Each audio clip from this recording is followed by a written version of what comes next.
Hi welcome to my channel, मैं आयुष। तो आज हम बिहार बोर्ड कक्षा 10 के हिंदी के पहले चैप्टर जो कि है श्रम विभाजन जाति प्रथा, जो कि एक निबंध है और डॉक्टर भीमराव अंबेडकर जी द्वारा लिखी गई है।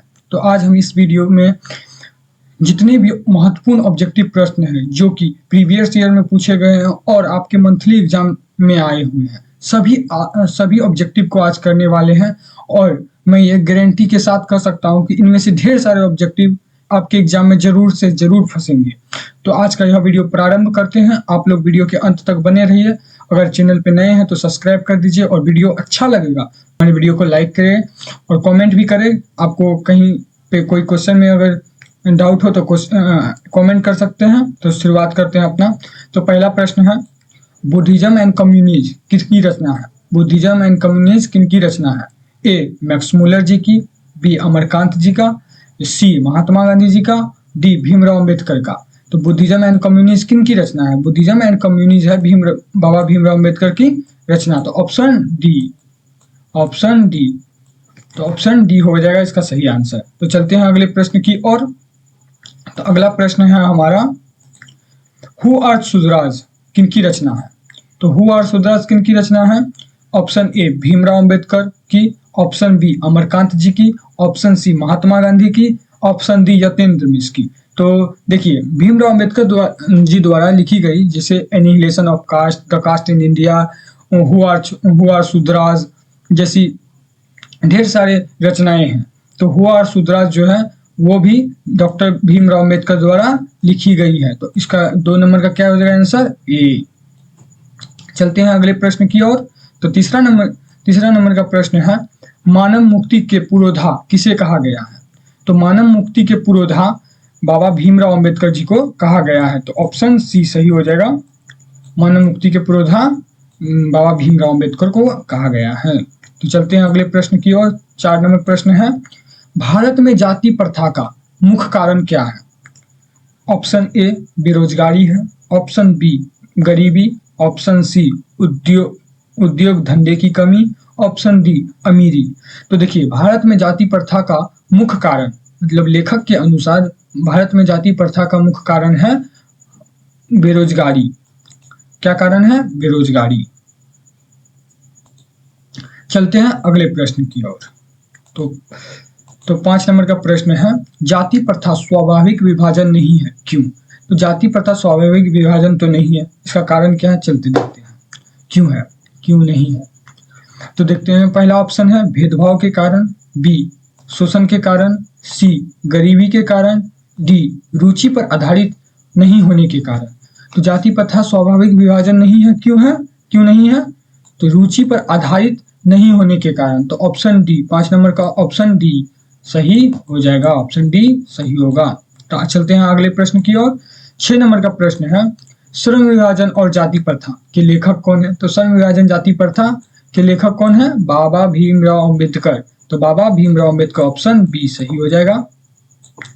तो आपको ये भी पूछा जा सकता है कि श्रम विभाजन और जाति प्रथा जो है ये क्या है? तो ये एक निबंध है। क्या है? निबंध है, जो कि एनिहिलेशन ऑफ कास्ट से लिया गया है। एनिहिलेशन ऑफ कास्ट का संपादित अंश है। तो चलते हैं अगले प्रश्न की ओर। 7 नंबर का प्रश्न देखते हैं, लेखक की दृष्टि में आदर्श समाज कैसा होना चाहिए? मतलब एक अच्छा समाज कैसा होना चाहिए लेखक के दृष्टि से, मतलब भीमराव अंबेडकर जी की दृष्टि से। तो ऑप्शन ए है, जिसमें स्वतंत्रता, समानता और भ्रातृत्व का भाव हो। ऑप्शन बी, जिसमें सभी धनी हो। ऑप्शन सी, जिसमें सभी पढ़े लिखे हो। ऑप्शन डी, जिसमें सभी स्वस्थ हो। तो हमारा समाज आदर्श कब होगा? जिसमें स्वतंत्रता हो, मतलब सभी स्वतंत्र रूप से रह सकते हैं, स्वतंत्र रूप से घूम सकते हैं, स्वतंत्र रूप से खा सकते हैं। और समानता मतलब इक्वेलिटी, मतलब सब में समान समानता हो, अमीरी गरीब सबके साथ इक्वल व्यवहार हो, तो ये समानता हुआ। और भ्रातृत्व मतलब भाईचारे का भाव हो। तो लेखक की दृष्टि में आदर्श समाज कैसा होना चाहिए? जिसमें स्वतंत्रता, समानता और भ्रातृत्व का भाव हो। तो ऑप्शन ए सही हो जाएगा। Option A. चलते हैं अगले प्रश्न की ओर। तो अगला प्रश्न है 8 नंबर का, लेखक बेरोजगारी का प्रमुख और प्रत्यक्ष कारण किसे मानते हैं? तो भीमराव अंबेडकर जी बेरोजगारी का प्रमुख और प्रत्यक्ष कारण किन्हें मानते हैं? तो जाति प्रथा को। ऑप्शन सी, 8 का ऑप्शन सी हो जाएगा। चलते हैं अगले प्रश्न की ओर। तो अगला प्रश्न है हमारा 9 नंबर, भारतीय संविधान में के निर्माण में महत्वपूर्ण भूमिका किसकी थी? तो भारतीय संविधान में महत्वपूर्ण भूमिका किनकी थी? ऑप्शन ए ज्योतिबा फुले की, ऑप्शन बी राजगोपालाचारी की, ऑप्शन सी भीमराव अंबेडकर जी की, या ऑप्शन डी महात्मा गांधी की। तो भारतीय संविधान के निर्माण में महत्वपूर्ण भूमिका किनकी थी? भीमराव अंबेडकर जी की। चलते हैं अगले प्रश्न की ओर। 10 नंबर का प्रश्न देखते हैं। 10 नंबर का प्रश्न है, संविभाजन और जाति प्रथा क्या है? संविभाजन जाति प्रथा क्या है? निबंध है। हमने पहले भी आपको बताया कि संविभाजन जाति प्रथा जो है एक निबंध है। तो ऑप्शन सी सही हो जाएगा। चलते हैं अगले प्रश्न 11 नंबर पे, जाति पाति तोरक मंडल भाषण लाहौर में कब हुआ था?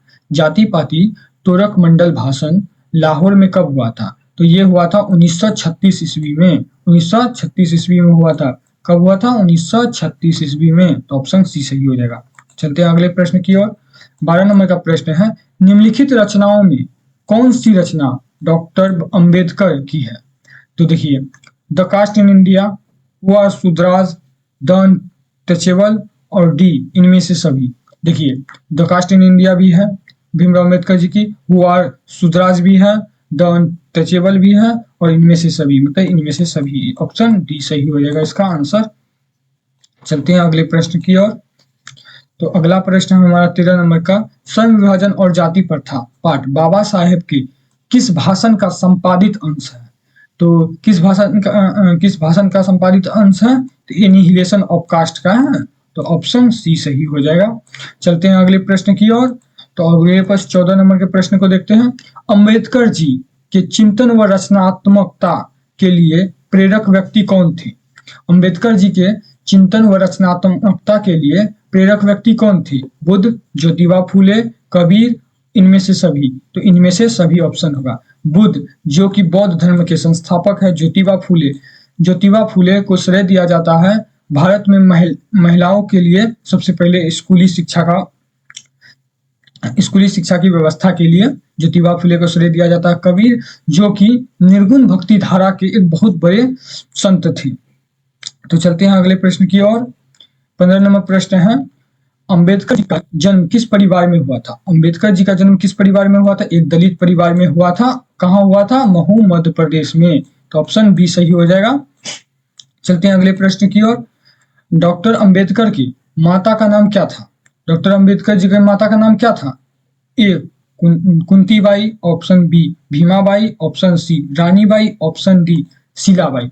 तो क्या था डॉक्टर भीमराव अंबेडकर के माताजी का नाम? उसके माताजी का नाम था भीमाबाई। तो ऑप्शन बी से बेंगलोर। चलिए आगे। तो 17 नंबर का क्वेश्चन देखते हैं। आदर्श समाज स्वतंत्रता, समानता, भ्रातृत्व पर आधारित होगा, किसने कहा? तो यह संविभाजन और जाति प्रथा में कहा गया है आदर्श समाज स्वतंत्रता, समानता, भ्रातृत्व पर आधारित होगा, किसने कहा है? तो भीमराव अंबेडकर जी ने कहा है। तो ऑप्शन सी सही हो जाएगा। Option C. चलते हैं अगले प्रश्न की ओर।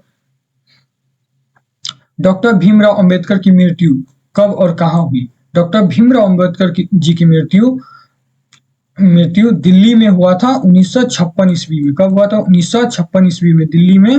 1956 ईस्वी में हुआ था। कहाँ? दिल्ली में। तो चलते हैं अगले प्रश्न की ओर। 19 नंबर प्रश्न की ओर। तो डॉक्टर भीमराव अंबेडकर जी का जन्म कहाँ हुआ था? डॉक्टर भीमराव अंबेडकर जी का जन्म हुआ था महू, मध्य प्रदेश में हुआ था। तो ऑप्शन ए। तो सही हो जाएगा ऑप्शन ए। चलते हैं अगले प्रश्न की ओर। डॉक्टर भीमराव अंबेडकर का जन्म कब हुआ था? डॉक्टर भीमराव अंबेडकर का जन्म कब हुआ था?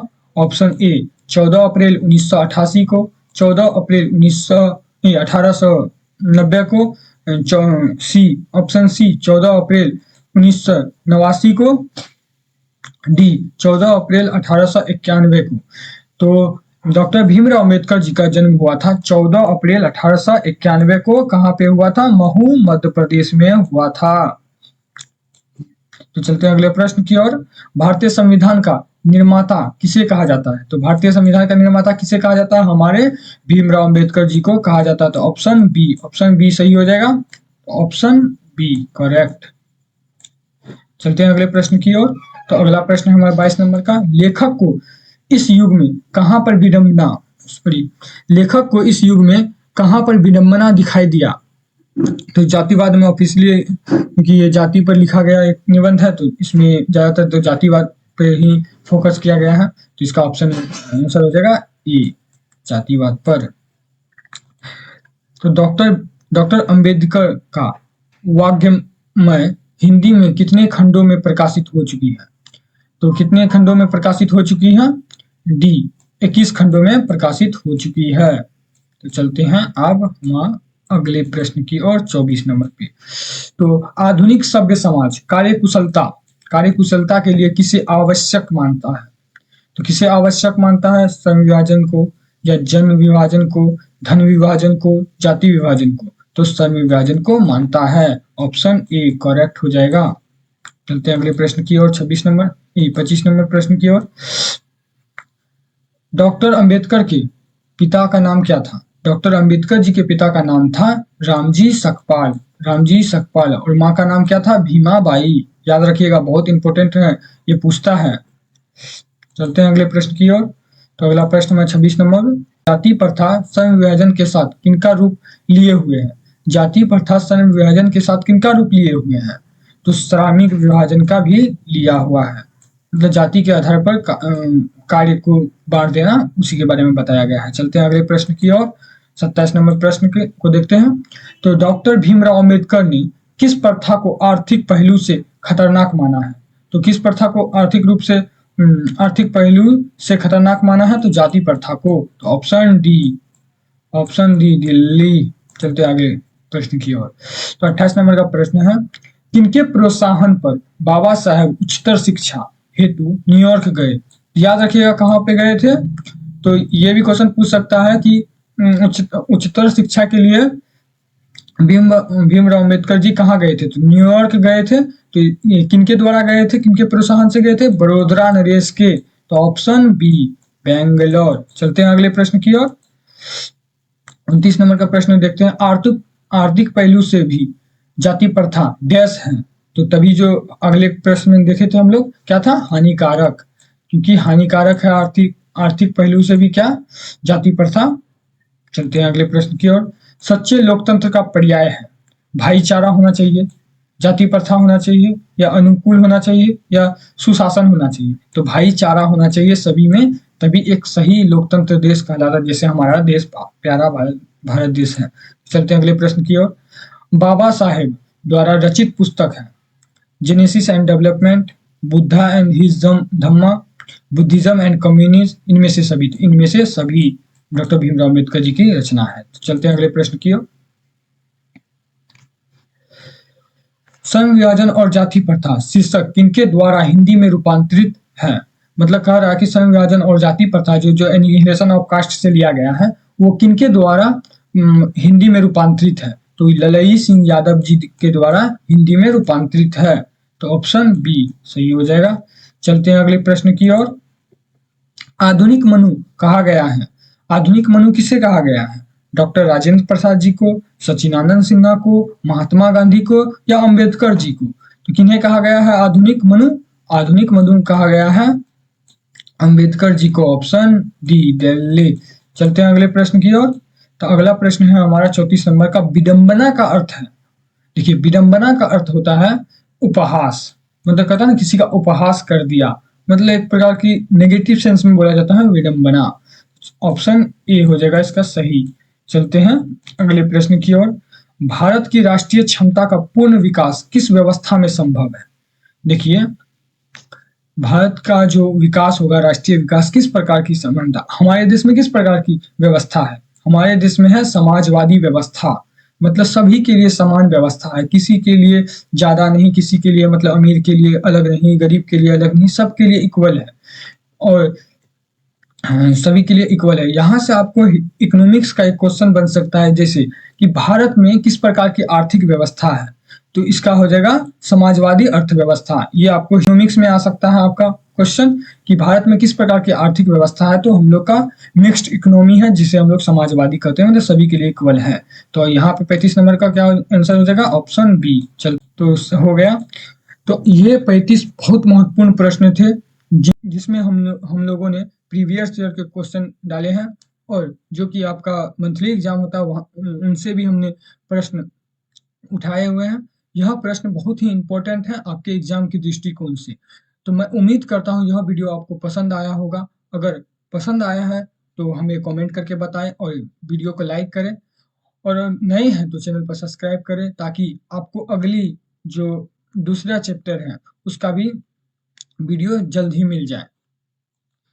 तो एग्जाम के बचे हैं बहुत कम दिन, तो मैं चाहता हूँ कि आप लोग बेहतर तैयारी करें, और आपको हिंदी के काव्य खंड और काव्य खंड और गद्य खंड सभी के ऑब्जेक्टिव प्रश्न प्रश्न इस यूट्यूब चैनल पर मिल जाएगा, तो आप सब्सक्राइब भी कर लें। तो इसी आशा और विश्वास के साथ बने रहिए और देखते रहिए आज तक। जय हिंद, जय भारत।